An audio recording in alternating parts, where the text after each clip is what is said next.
I'm trying to get my Wednesday in before the thunderstorm hits. Yeah. Stacy, you need Patty's hair. You need her hair with your background. How it's like you're moving in motion. Patty's hair is in motion, right? It's a wee bit. It's actually curled and it was all pretty before I came outside, and the wind went. The wind got me. So I have a couple of things that I want to talk about, just so that we're all on the same page. LA County extended their eviction moratorium. I'm sure everybody's aware of that. Yes. The governor did something weird this time. He extended Article 1 and Article 2, but did not extend Article 3. Okay? So what that's telling us is they're trying, we were having to, the tenants were having to prove to us how they were affected. That part is going away. They're no longer so aggressive on showing us how you were affected. The reality is everybody's been affected. So to ask somebody to prove that may be considered discriminatory as this continues to evolve. So for the time being, they told us we didn't have to do that anymore, which is great because I never thought that we should be poking at them anyway. Uncertain times, right? We got to be careful. So don't force them to show you proof of how they've been affected. Just ask them. Keep it simple. The reality is when and if that is absolutely needed to proceed with an eviction, it's something that your attorney can ask for in the discovery process through the interrogatories. So as nicely as I could possibly say it, don't go pounding on the door asking them to prove how they were affected. We've all been affected. Just let it happen as it is. Nothing is requiring us to have that information at this time. They've actually removed it from the moratorium. So let's play nice and try not to bug our tenants as much as possible. Patty, I have a quick question. Sure. On that, what you just talked about right now, generally speaking, does the governor work in 30-day cycles kind of thing, 15-day cycles? Do you have any idea? It's the government. You want me to answer that? They work when they damn well feel like it. Fair enough. Something else is trying to come in. You guys just bear with me really quick while I try to allow that to happen. Here we go. I have a quick question, and I don't know, I think this is something you could quickly answer without interrupting what you're currently doing, but I just want to confirm when the moratorium is supposed to lift, because I've read July 30th and I've read July 28th. July 30th, there's different moratoriums in place. That's part of the problem, okay? The end of July is when they extended the eviction moratorium.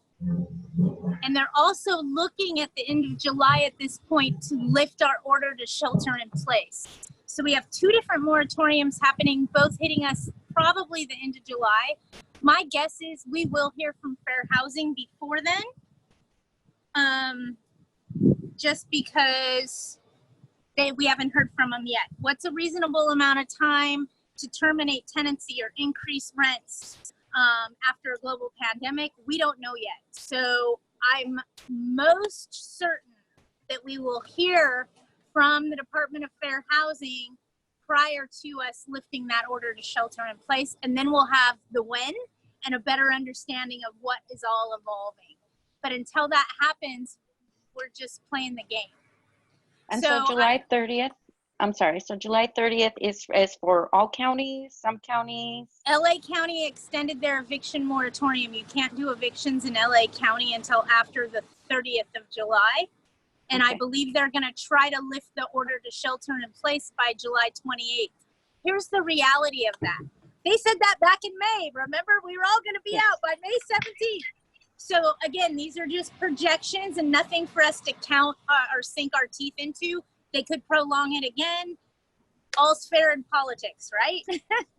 So just be mindful of that. The when hasn't happened yet. And we'll know when it's happening because we'll hear more laws come about because of it.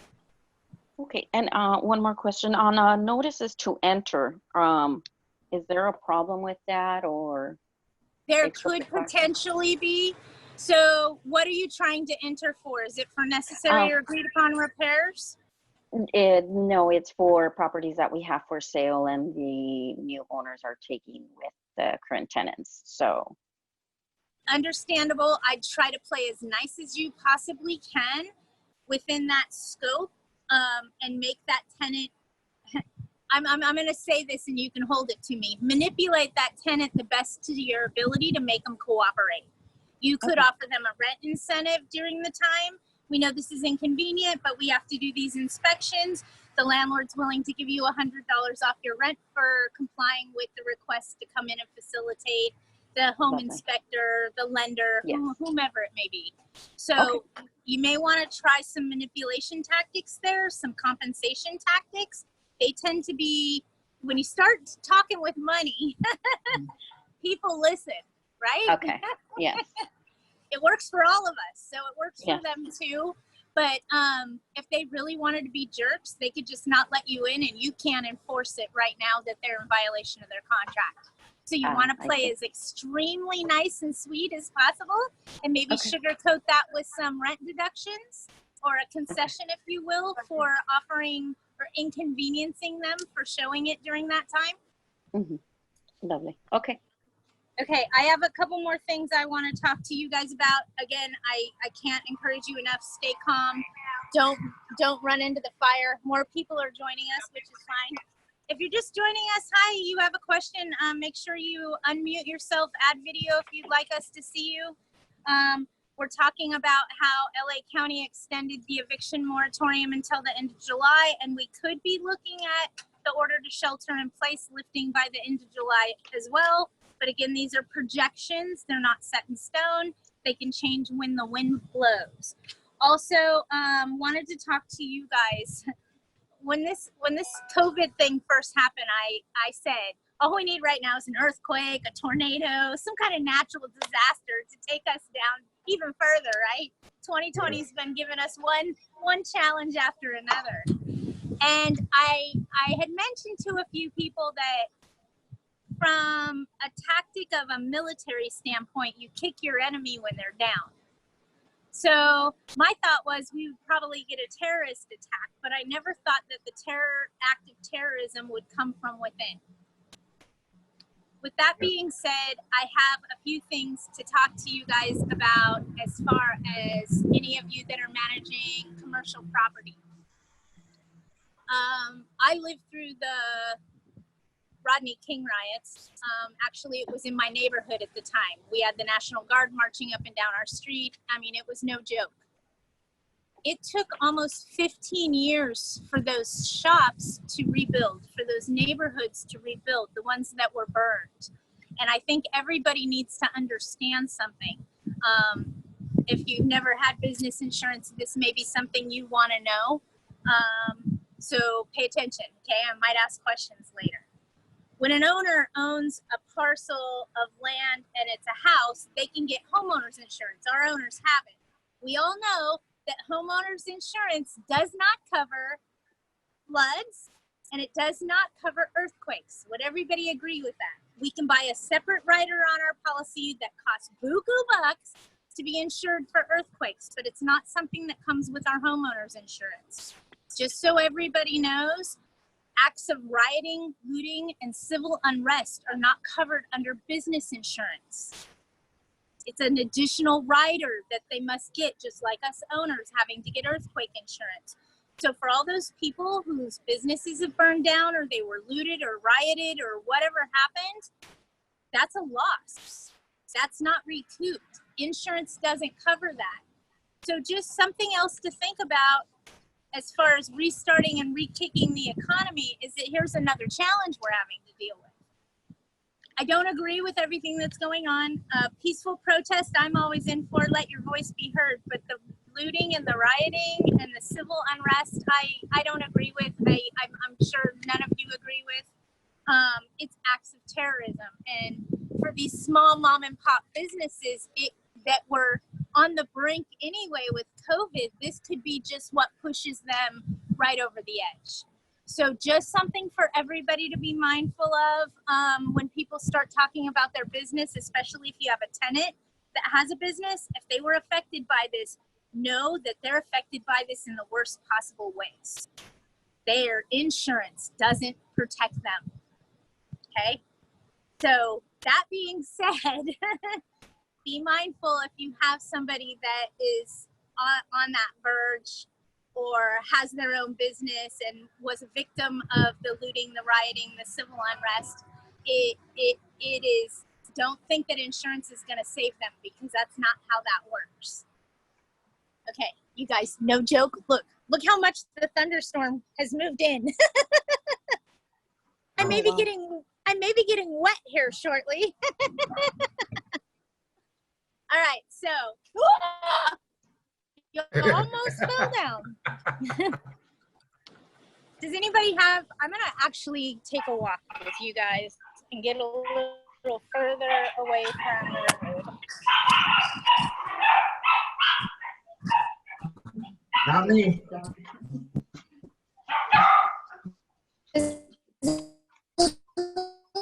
I want to talk about any questions that people have. Wait, and now I froze. Okay, let me go back.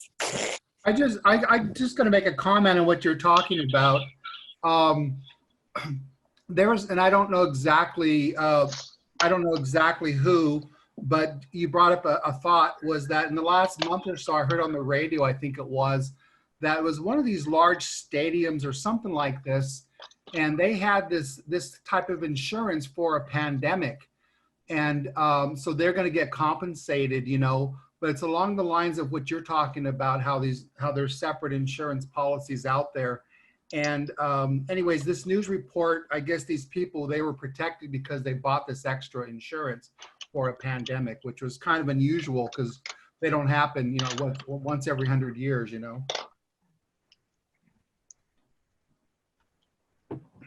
They had a lot of foresight. Right. I wish we all had that. I sure like your background. Thank you. Thank you.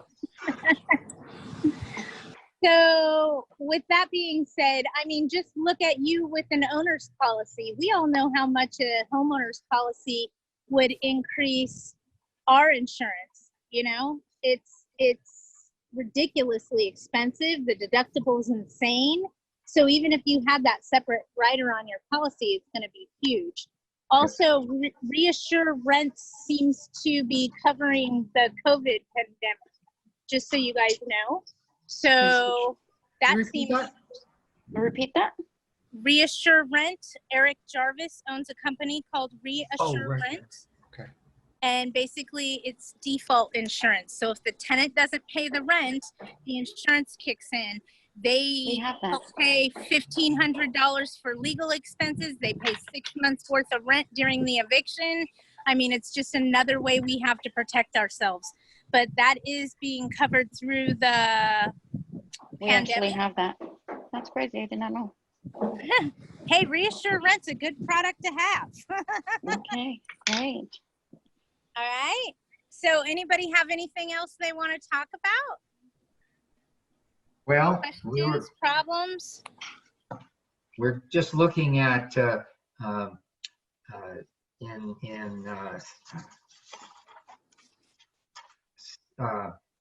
Chewy has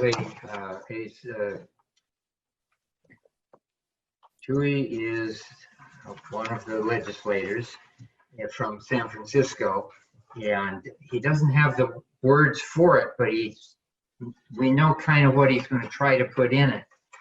And it's going to, this is statewide, it's going to give, if he gets what he wants, it's going to give tenants an extra 15 months from end of the state of emergency to pay back owned rent. And that's in the whole, it's all of California if he gets it through. CAR is going to be fighting it. CAA is already fighting it. Yes, I Yep. agree. Yep. Here's the reality of the statement, okay? And just try to play along. If we're only talking about 5% of all the tenants in state of California and 5% of our book of business that these special rules are made for, it's really not going to affect our overall. And we should be able to function as a whole, even though we have that 5% that has these new rules that we need to follow. Fair enough? Yep. So please know this when we start talking about the percentages. If we're talking about 5% of our tenant population, I'm going to go over the edge and say that 2% of those actually have a need, and 3% of those are actually testing the water of what their rights are. Correct. Taking advantage of the situation because they can. So that's why I'm encouraging you, if you have a tenant that's not talking to you and not giving you information that they were affected by COVID, don't go beating down their door. Chances are they know exactly what their rights are. The problem is you don't. So when you start poking, you're actually only hurting yourself. So as much as I could say, this is not a race to see who can get to the finish line first. This is a race to see who cannot get sued in a global pandemic, okay? That's more of the lines of what we're looking for at this point. Do you have a number for this bill? Because I don't, for some reason. Isn't it AB 828, where they're trying to force us to continue tenancy for another year? They're also talking about lowering our rents 25% in the event that we try to evict. We're going to see a lot more of these bills they're going to throw a lot of mud on the wall until something sticks. Right. Yeah, we don't really know what's going to come out on this, but it'll Bingo. happen pretty soon. They're going to run out of time. So they're going to Exactly. No, they eventually have to put it in. Richard, they're just going to extend the moratorium again. Yeah. Well, that's what I said, that's 15 months. If they don't have the answers, they'll extend the moratorium. But until the when happens, we just need to take things extremely slowly. If you're in LA County, you do have to disclose to your tenants what their rights are. The deadline to do that has passed. Please be mindful that you still need to notify tenants of exemptions regarding the statewide rent control Assembly Bill 1482. We want to do that now. Do not wait till tomorrow. Do it yesterday, okay? The reality of that is they're not. Yes, the clock is ticking. And if you fail to disclose, you have rent control. That's how that's going to play out. So risk versus reward, do it now. Be done with it. Get it over with. Get that off your plate. Next week should be a pretty slow week for everybody. PMS week is over. That's what I call property management sucks from the end of the month to the beginning of the month.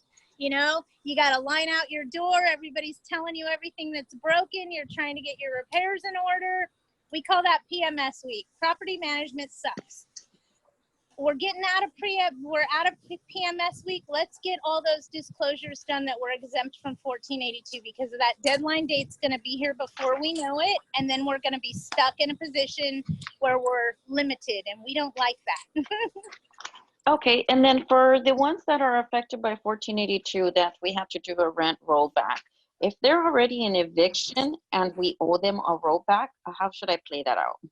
Put that credit on their ledger and make sure that that rent rollback was not included in their 3-day notice, or your entire case could be compromised. That is definitely something you're going to have to speak with your legal counsel.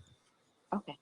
In other words, I'm choosing my words very carefully so that I'm not giving you legal advice because I'm not an attorney. Okay, yeah, so we're going to put it on the ledger and then go from there. Hey, talk to your legal counsel because they're the one that has to present it to the court. So we want to make sure that they're doing that properly, but make sure it's not in your 3-day. If it's in your 3-day, you're probably going to have to start over again. Okay. I just want to make a quick comment because I'm sure every single one of you is a registered voter, correct? Yes. So please vote. I was talking to my mom about this the other day, and I said, you know what I'm going to do this year when I get my voter packet, I'm going to call each and every one of those judges. I'm going to call the assemblymen and women, and I'm going to ask them, are you pro landlord or are you pro tenant? If they're pro tenant, I'm not voting for them. I'm going to be completely honest with you. Our rights are being slowly dismantled as landlords, and we need to start standing up and saying enough is enough. And that starts with voting. Yes, I couldn't agree with you more. And we all know why we have so many tenants' rights in this state is because the majority of our state is tenants. It is 78% tenant occupied in the state of California. 78%, you guys. That's crazy. So they will continue to make laws for the tenants because the tenants are the minority. No, I'm sorry, the majority. Majority in we're people, the minority. Landlords are the minority nowadays, so hey, you gotta just kind of roll with it. But that's kind of my thinking, and just hear me out. Here we are in the middle of a global pandemic. Nobody knows the answers. We don't have the laws, and my theory goes like this. If it sounds ludicrous and is going to benefit the tenant, chances are that's what the law is going to be, because that's how California rolls. So if it sounds like it's unbeneficial to the landlord, pay attention to that one, because that one is the most likely the one that's going to happen. The one that doesn't benefit the landlord puts the landlord up over the coals, because isn't that how we all feel anyway? Yep. They got to keep us. If they don't keep us little guys, then they're creating communism. Right? A lot of them are Right. ready. Yes. So they got to keep us. So hopefully they hear our voice.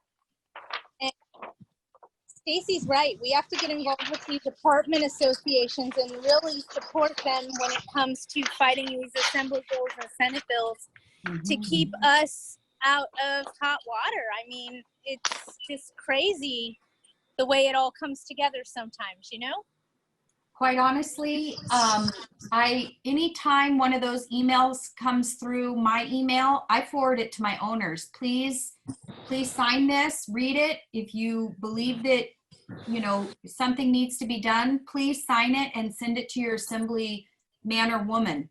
And many of them have done that and have really appreciated it. So we got to band together. Exactly. Our voice as a property manager may not be heard, but put our 400 owners behind it and we get a little louder. Yes. So a good point when you're managing other people's investment properties for profit, keep them aware of what assembly bills are going on. Like Stacy's saying, get them involved. There's a yellow jacket on my hand. I am not in Kansas anymore, Toto.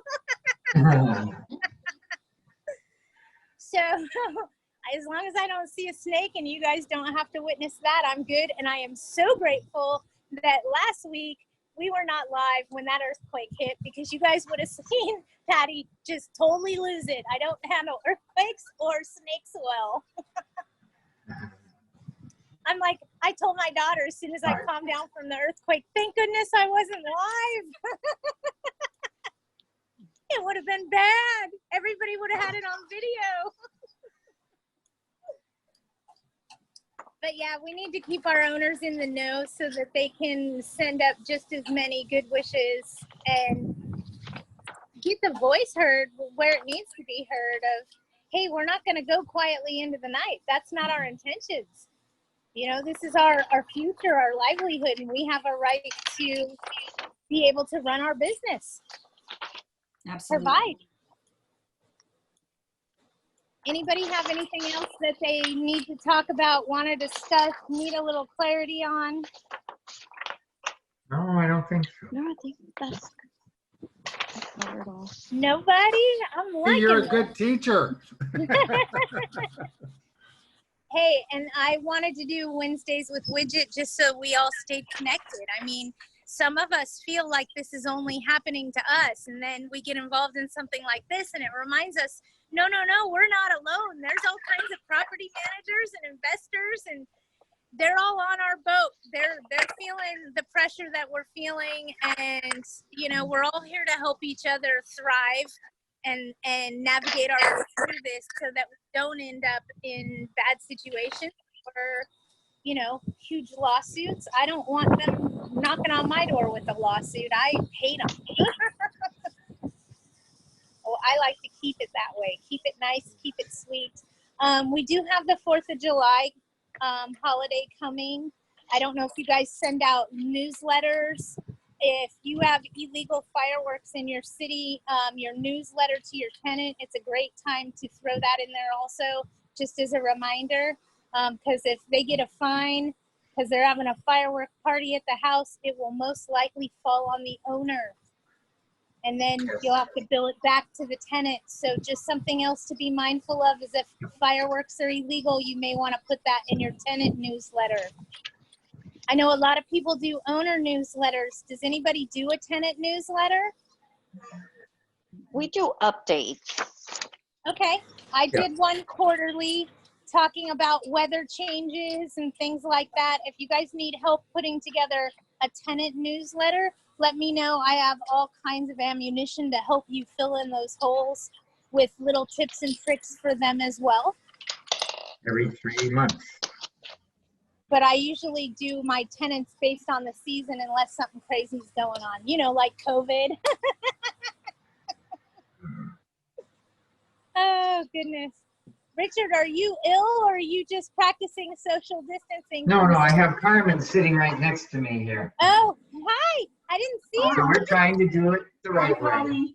Hey, I totally agree and I understand. You know, if you're compromised, by all means, protect yourself. It's not Even worth though I hate the Lord. alternative. We'd like to keep you all breathing. Yes. And it's a hot day too. What are you talking about? I'm like 86 degrees, it's humid, and I got thunderstorms rolling in. That's the only part that we don't have is the last one. Well, I'm excited. I think next week I'm trying to do all of my lives coming up outdoors, so it should be interesting. I'm going to try to do one on the dock from the Jersey Shore next week, so we'll see how that goes. Hopefully it'll be a nice, beautiful day. It has to be. Yes. It's warm here today. Let me see. I'm on a 20-acre farm in Pennsylvania. So it's very quiet. We have deer at night. It's great. I love it. At Lawndale, we have 90 degrees. Oh, you can keep it. You can keep it. Patty, are you on Eastern Pennsylvania, Central, Western? I'm about an hour from Philadelphia. Mountain. If that helps. So I'm about an hour to Philadelphia. Yeah. Are you in driving distance to go to the White House? Yes. Actually, I am. But do you have a car? Actually, I am. Yes. That's all I'm going to say. In our little gun-friendly state, yes, I am. I'm kidding, you guys. I'm kidding. Totally kidding. You know, if somebody would have approached Trump, being the businessman that he is, and told him that he had a toxic work environment, he may have been able to fix it a lot sooner. You know, if you speak in a language he understands, as a businessman, he might be able to understand a little bit better. Oh boy. I know. What are you going to do, right? What are you going to do? Don't blow away. Well, it sounds like Patty, it sounds like you're an advocate if you're an hour away from DC. I might just have to pop in and be like, okay, Trump, broker to broker, let's have a conversation. We need tenants, we need landlords, and we need tenants not to have so many rights. Yes. And I get the rights because at the end of the day, if you really think about it, in the event, whatever the event may be, what if you were the tenant and how would you want to be treated? If you're following that standard, you're probably going to be just fine. But we got to treat them like we would want to be treated. I mean, I think that's the key to making that balance right. Yeah. And let's face it, when you don't get that balance right, you end up in eviction court proving your power and costing you thousands. Let's face it. Yes, we are right, but at what expense? You know, we have to keep those things in mind. I always believe in mutual respect, and sometimes tenants just don't give it to you because, you know, of what you just said, you know, too, you know. So. Well, Nick, I want to give you a shout out. So to all my property managers in there, Nick has a challenging tenant, to say the least, and he recently got control back last week. And he said it felt so liberating to get control back, to where she wasn't telling him how everything was going to go. He was telling her how it was going to go, and she was starting to follow his lead rather than her leading him. So congratulations to you. Bow down. It is an extreme challenge when we cross that bridge and that threshold and get the power back. So congratulations to you. Good job. Well, I know how that feels. Well, thank you for your coaching along the way. I was looking at some notes over the weekend of some of the different things I've written up over time, and I realized how much she just wants to be in control. It's just amazing. Right. But we don't have to feed into their control. We just work on our own platform and follow the laws and the rules that are in place to protect us, and we'll be fine. They're either going to get right or they're going to go away because they're either going to move or realize that they're fighting an uphill battle they're not going to win. Good. So congratulations to you, Nick. I know what that feels you. like when you get it back. It is extremely weightlifting when you get that control back, and you didn't have to do it in a court of law. So kudos to you. Thank you. Yay! Yay. All right, it is going to start raining on me any minute. I have no doubt. Get out of the rain. Well, I'm under the porch. I'm Or under the the porch. wind. Yes, but I'm staying in a 200-year-old farmhouse, so it's quite interesting. I love it. I love it. I love it. We'll They enjoy don't it. make them like they used to, right? No, they don't. They don't. How many stories? 3 in a basement. Wow. 3 in a Yeah. basement. 3 in a It's big basement. house. Yeah, well, it's a little tiny farmhouse at the same time, so. Yeah. It's always interesting to see how little people had and how much they, you know, how much they were able to adapt, you know, and how much more we think we need in today's modern society. You know, it's such a different Absolutely. perception. Absolutely. And things can be so simple, right? So simple. Yes. So simple. All right, you guys, if nobody has anything you. else for me, I'm going to end this, but I will be back next Wednesday for Wednesday with Widget, hopefully from the Jersey Shore. We'll see how that goes. Show Either us. that or Jersey we'll be in Shore. the- we'll be in the back of the field, one or the other, but we will have a new view, I promise. Thank you. No worries, no worries. You guys stay safe. If you need anything, you know how to get a hold of me. Reach out to me. That's what I'm here for. Stacy's called me earlier today. She's like, this can't wait until our Wednesdays with Widget. I'm like, no problem. I got you. Thank you for that, Patty. Anytime. That's why I'm here. You guys, that's why I'm here. If you need to bounce something or you need a sounding board, I'm on that. And remind you, my head goes straight to fair housing every time. It's just the way I think. So at least it's got that perspective in there. Good you to be here. Thank you. All right. You guys have a great day. Like I said, if you need me, reach out. Otherwise, I'm going to go have dinner because it's actually almost 4 here. Yes, it's a little later here. Yes, I'll get All my right. early dinner. All right. Thank you Bye-bye. guys. And I'll see Patty, you I'm going to give you a call. Can I give you a call in the next 15, 20 minutes? Yeah, that would be fine. And then Okay. also, just so you guys know, and everybody got off, but I'll tell you, we are doing a webinar called Crisis Control at the end of this month. It's going to be how to deal with crises, fires, floods, earthquakes, COVID-19, how to handle those crises, the right questions to ask, making sure all your ducks are in a row so that things go smoothly. So new webinar end of this month, and we'll be starting to advertise that on the website this week. But yeah, I'm good. You can give me a call in about 20, okay? You got it. Thank you. All right. Thank you, Okay. everybody. Bye. Bye now.